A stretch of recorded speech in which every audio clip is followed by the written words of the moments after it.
In 1970s, you could take dynamite and go anywhere you wanted and blast anything. That's prospecting. I think in 1985, there was actually a number of drill holes put in here, and they did intercept massive sulfide as much as 10 meters, which is pretty significant, but they only analyzed for gold, so we don't know what else might be in there.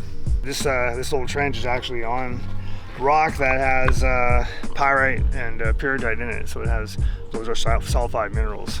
Okay. Massive Sulfide. It means normally you get other elements that are precipitated with the pyrite and the pyrrhotite, and that's where you get the copper and the zinc and silver.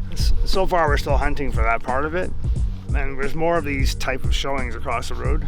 Okay. Where we parked, so we have lots of ground to cover. We're going to do another EM survey here. It's the same thing I was saying. The odds of you finding an outcropping and having the ore deposit, is slim. It's more likely going to be covered in a swamp somewhere over there, just over there. But this is a good indicator that there's something happening here. There are a certain deposit type that concentrates metals in a relatively small area, rather than having those giant open pits. They're normally underground mines, and they kind of follow the lithology, the rock types.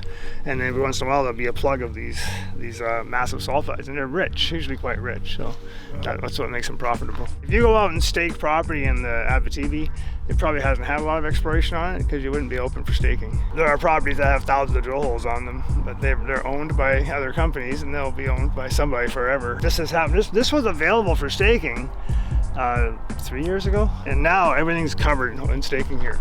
You can't get a claim within 10-15 kilometers of here.